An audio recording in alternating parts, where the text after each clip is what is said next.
I'm Wendy Rutledge, and this is Palm Beach TV, a production of the Palm Beach Civic Association.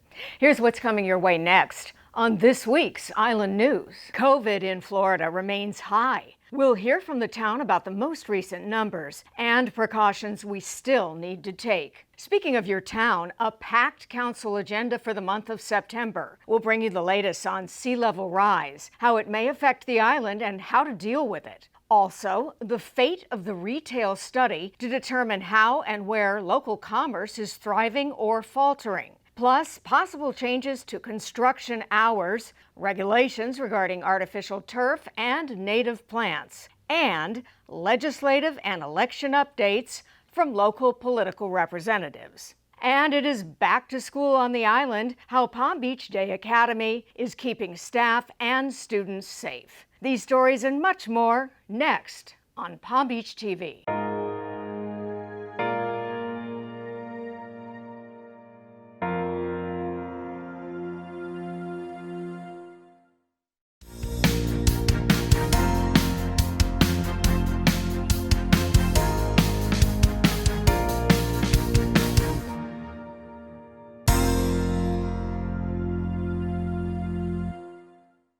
Some months feel fairly routine at the town council meeting, but not this month.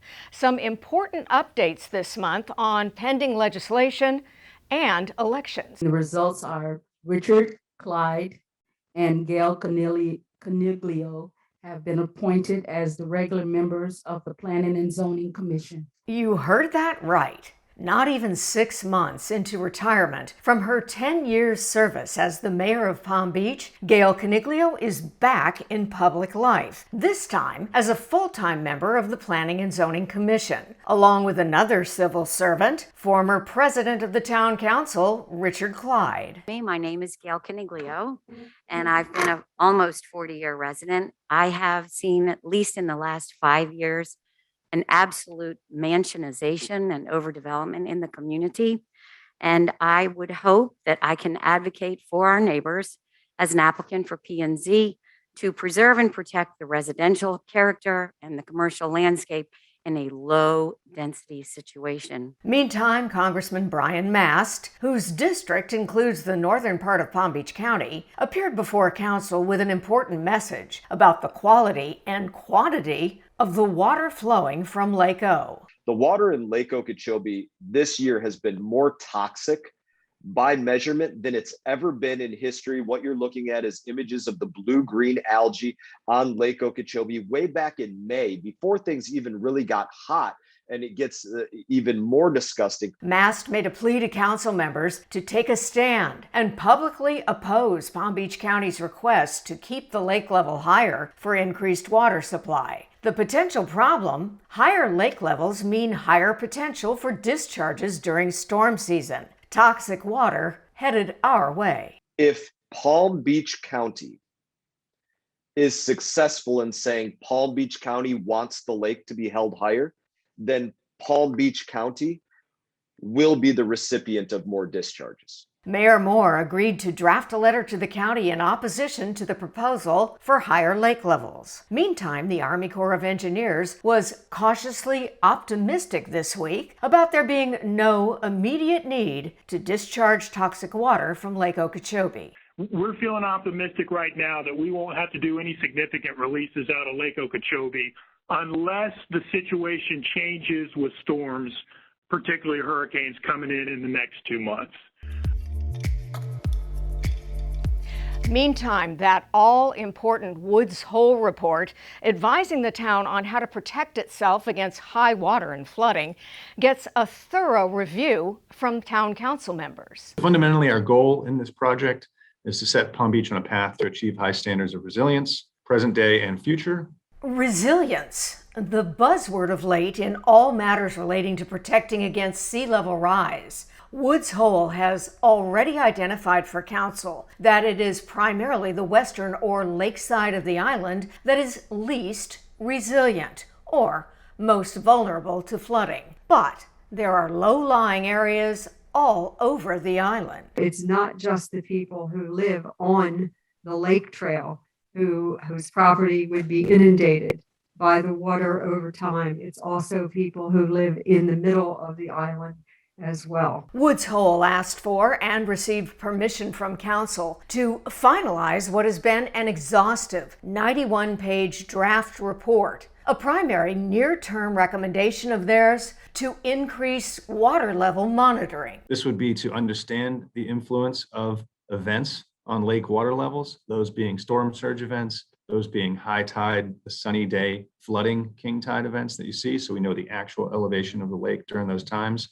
Long-term, Woods Hole recommends Palm Beach join with other municipal stakeholders along the Lake Worth Lagoon to explore the possibility of building a storm surge barrier similar to the barrier already protecting London from potential floodwaters of the Thames River. With sea level rise a priority at the state and federal levels, funding for such a project is out there. The town and others in the region would have a strong incentive to advance the surge barrier as a first line of defense, given the millions of dollars or more in grant funding involved. Meantime, council voted to postpone the proposed retail study, citing banner sales years on Worth Avenue for many of the merchants and the continuing COVID pandemic. The retail study is on hold until council is ready to tackle a related and huge undertaking, building code reform. As for changes to town taxes, good news for homesteaded islanders, not so good for those whose properties are not homesteaded. Due to the increased home values on Palm Beach, homesteaded property owners will see a 3.2% decrease in their town tax bill. However, those whose homes are not homesteaded will be paying 6.8% more on their town of Palm Beach taxes.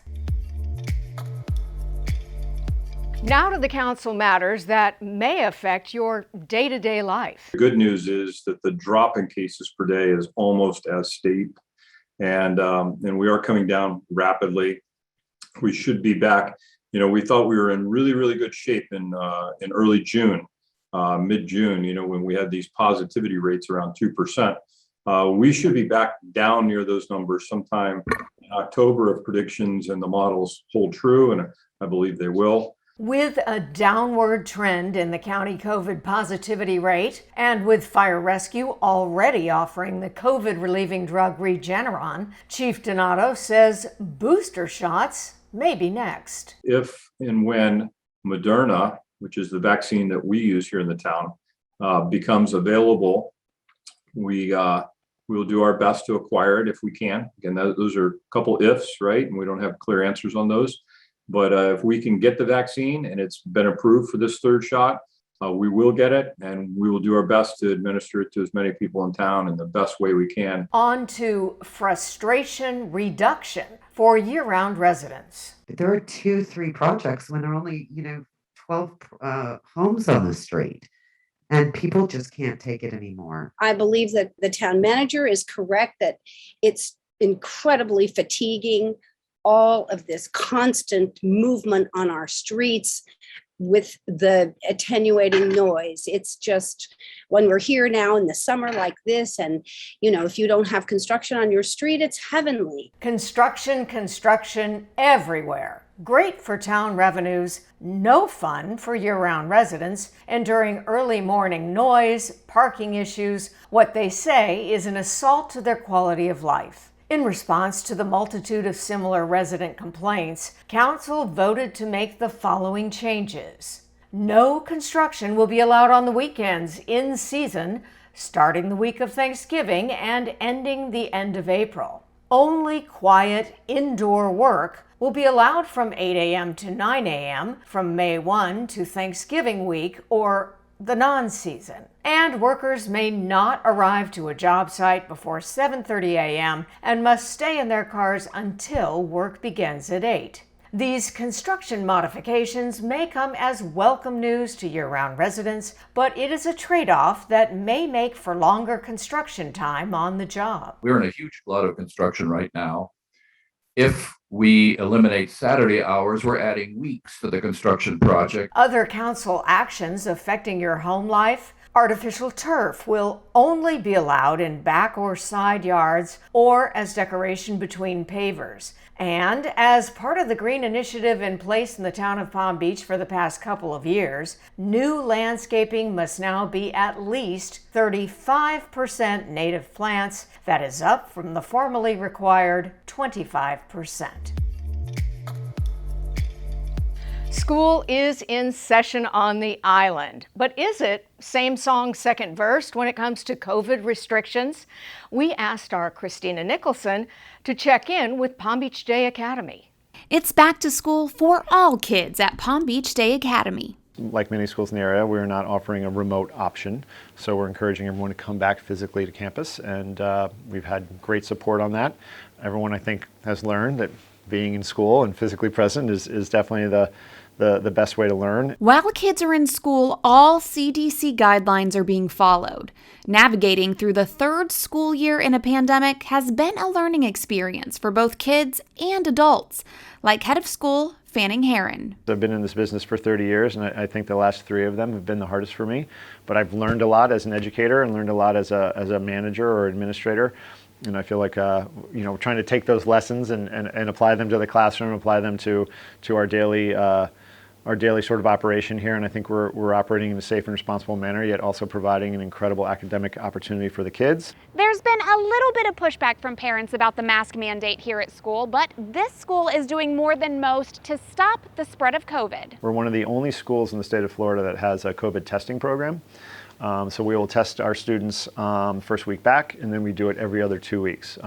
Actually, we test all our students and our faculty and staff as well. So that provides us with a really interesting set of data and metrics from which to work and make decisions moving forward on the safety and health of our community. That's not the only change. Students and staff here are enjoying a new, delicious food program. And with new students comes new teachers. We all would like to get back to normal, whatever that looks like in 2021, but we feel like we're in a really good spot.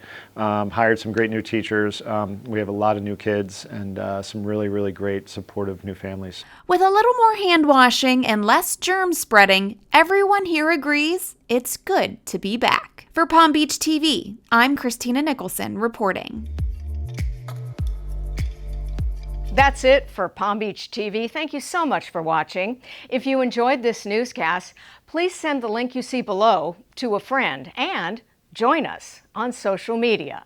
And we will see you next time on Palm Beach TV, a production of the Palm Beach Civic Association, where membership matters.